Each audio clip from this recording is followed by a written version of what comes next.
واقعہ صحابہ کے سن لیجئے۔ حضرت حنظلہ ایک صحابی ہے رضی اللہ تعالی عنہ، ایک مرتبہ وہ گھر سے نکلے، عجیب کیفیت طاری ہے، کہتے جا رہے ہیں نافق حنظلہ نافق حنظلہ نافق حنظلہ، حنظلہ تو منافق ہو گئے، حنظلہ تو منافق ہو گئے، حنظلہ تو منافق ہو گئے۔ حضرت ابو بکر سے ملاقات ہوئی رضی اللہ تعالی عنہ، انہوں نے فرمایا حنظلہ کیا کہہ رہے ہو؟ حنظلہ تو منافق ہو گئے، نافق حنظلہ، بھائی کیا بات ہے سمجھاؤ تو صحیح۔ انہوں نے کہا کہ میں نے یہ محسوس کیا ہے کہ میں جب حضور کی صحبت میں ہوتا ہوں، آپ کی محفل میں ہوتا ہوں، آپ کی مجلس میں ہوتا ہوں، میرے دل کی کیفیت کچھ اور ہوتی ہے۔ جب میں اپنے گھر بار میں آ کے لگ جاتا ہوں، کسی دھندے میں، کاروبار میں، دکان میں، باغ میں، تو وہ کیفیت نہیں رہتی۔ تو یہی تو نفاق ہے۔ اب دیکھیے یہ ان کی شدت احساس ہے۔ حضرت ابو بکر یقیناً انہیں سمجھا سکتے تھے کہ نہیں بھائی یہ نفاق نہیں ہے، یہ تمہارا احساس ہے، لیکن حضرت ابو بکر نے جو اس سے زیادہ احسان کیا پوری امت پر، وہ کیا تھا؟ فرمایا بھائی حنظلہ یہ کیفیت تو میری بھی ہے۔ دیکھیے جیسے میں نے حضور کے بارے میں فرمایا تھا کہ کوئی تصنع نہیں، کوئی تکلف نہیں، یہ نہیں کہ میں سپر ہیومن ہوں۔ آپ نے صاف فرمایا حضرت معاذ بن جبل سے کہ اگر سب اونگ گئے تو کوئی بات نہیں، انا کنت ناعسا، میں بھی اونگ رہا تھا، مجھ پر بھی اونگ طاری ہو گئی۔ یہ تو صرف اللہ کی شان ہے، لا تاخذہ سنۃ ولا نوم، نہ اسے نیند آ سکتی ہے اور نہ اسے اونگ آ سکتی ہے، باقی تو آئے گی، مجھے بھی آ گئی تھی۔ اسی طریقے سے حضرت ابو بکر نے یہ نہیں فرمایا کہ یہ تو ہو ہی نہیں سکتا اور میرا لیے تو کیسے ممکن ہے، صاف فرمایا کہ یہ معاملہ تو میرا بھی ہے۔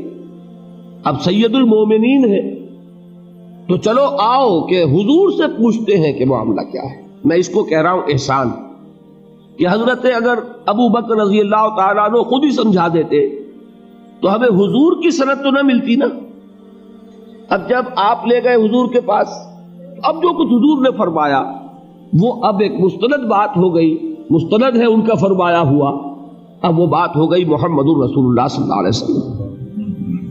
حضور کے پاس گئے، ماجرا بیان کیا، حضور نے تسلی دی حنظلہ یہ نفاق نہیں ہے، باقی تمہاری جو کیفیت میری صحبت میں ہوتی ہے اگر وہ دائم ہو جائے تو فرشتے تم سے تمہارے بستروں پہ مسافہ کرنے لگے۔ میری صحبت میں میری موجودگی میں جو کیفیت ہوگی ایمان کی، یہ مستقل نہیں رہ سکتی۔ فَإِنَّهَا يَا حَنظَلَةُ سَاعَةً فَسَاعَةً، اے حنظلہ یہ کیفیت تو کبھی کبھی میسر آ سکتی ہے، ورنہ تو تم فرشتے ہو جاؤ، پھر انسان کہاں رہو گے؟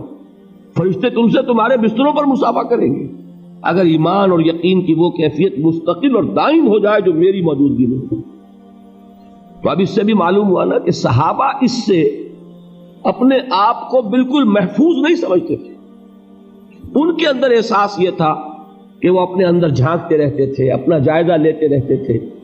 اتنا بھی فرق و تفاوت اگر محسوس کیا کہ ہمارے دل کی کیفیت جو ہے حضور کی مجلس میں اور ہوتی ہے اور گھر میں جا کر اور ہو جاتی ہے، تو اس کو بھی انہوں نے نفاق سے تعبیر کی۔ ایک اور واقعہ سنیے، بہرحال میں دوسروں کی بات اس وقت نہیں کر رہا، اہل سنت کے نزدیک صحابہ میں سب سے اونچی شخصیت حضرت ابو بکر ہے، پھر حضرت عمر ہے۔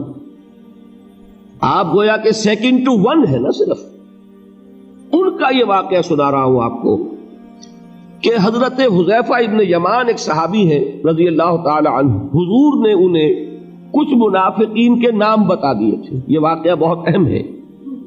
غزوہ تبوک سے حضور واپس تشریف لا رہے تھے، ایک بڑی تنگ گھاٹی میں سے لشکر کو گزرنا تھا۔ مدینے کے کچھ منافقین نے پروگرام بنایا حضور کو شہید کرنے کا کہ اس گھاٹی میں کہیں چھپ کر بیٹھ جائیں گے، اور میں نے بتایا تھا آپ کو سفر عرب میں ہوتا تھا رات کو، اب نہ کوئی وہ لائٹس ہیں، سرچ لائٹس ہیں، کچھ بھی نہیں ہے، تاریکی میں سفر ہو رہا ہے، رات کا وقت ہے، تنگ گھاٹی ہے، تو اس گھاٹی میں کہیں چھپ کر بیٹھے، تو جب حضور وہاں سے گزرے تو ہم سب کے سب حملہ کریں اور ختم کر دیں۔ لہذا انہوں نے اپنی اسکیم کے اوپر عمل کیا، اور وہ چونکہ بہت تنگ جگہ تھی تو وہ ایک ایک اونٹ گزر رہا ہے، اور حضور کے ساتھ ایک دو صحابہ تھے کہ کسی نے نکیل پکڑی ہوئی ہے، اس اونٹ کی آگے چل رہا ہے، باقی یہ کہ لشکر میں فصل ہو گیا، جیسے میں نے اس واقعے میں بتایا تھا کہ لشکر منتشر ہو جاتا ہے، اسی لیے حضور کو تشویش ہوئی تھی کہ یہ کیا ہے۔ تو ایسا جب وہ حملہ آور ہوئے تو آپ کے ساتھ جو دو حضرات تھے اللہ تعالیٰ نے ان کو ہمت دی، جرأت دی، اور ان منافقین کی قوت کو سلب کر لیا ہوگا کہ انہوں نے صرف لاٹھیاں تھی ان کے پاس، ان لاٹھیوں کو اونٹوں کے منہ پر مار کر، سامنے سے وہ آ رہا ہے اس کے منہ پر ایسا مارا ہے کہ وہ پلٹ کے واپس جو ہے وہ بھاگ گئے۔ حضور نے نام بتا دیے ان کو، اگرچہ انہوں نے منہ پر ڈھاٹے باندھے ہوئے تھے، اپنا جیسے ڈاکو اپنے آپ کو چھپاتے ہیں آئیڈینٹی کو، پھر اندھیری رات کچھ پتہ نہیں چلا، حضور نے حضرت حذیفہ کو بتا دیا، حذیفہ یہ فلاں فلاں فلاں لوگ تھے، یہ منافقین ہیں۔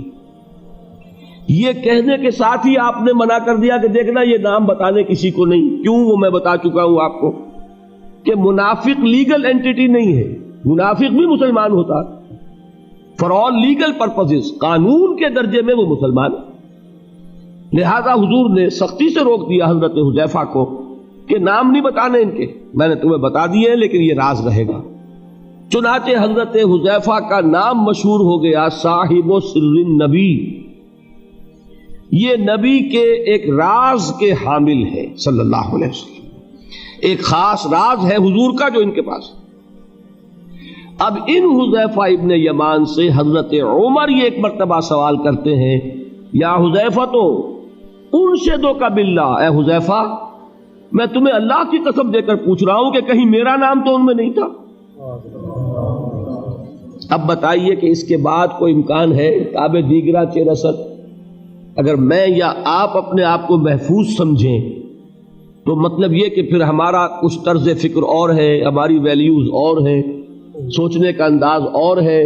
صحابہ کا بالکل برعکس تھا، انہوں نے کبھی اپنے آپ کو نفاق سے محفوظ نہیں سمجھا، ڈرتے رہتے تھے۔ حضور دعا تلقین فرماتے تھے، اللہم طہر قلوبنا من النفاق، اے اللہ ہمارے دلوں کو نفاق سے پاک کر دے۔ اول تو چھوت لگے نا، اور اگر اس بیماری کی چھوت لگ جائے تو اللہ تو ہی اس کو صاف کر دے اور ہمیں پاک کر دے۔ تو یہ ہے وہ کیفیت جو ایک بندہ مومن کی ہونی چاہیے۔ میں نے حضور کے اس قول سے بھی کہ ما امنہ الا منافق وما خافہ الا مومن، نفاق کا خوف ہوتا ہے صرف مومن کو، اور اس سے اپنے آپ کو محفوظ سمجھتا ہے، امن میں سمجھتا ہے صرف منافق۔ اور یہ دو واقعات ذہن میں رکھ لیجئے تو اس سے اندازہ ہوگا کہ ہمیں بھی اس بات کو بالکل یوں نہیں سمجھ لینا چاہیے یقین کے ساتھ کہ ہمارا نفاق سے کیا سروکار۔ ویسے جیسا کہ میں نے پہلے عرض کیا تھا الحمدللہ ہم منافق نہیں ہیں، لیکن یہ نہ سمجھیے کہ ہم منافق ہو نہیں سکتے۔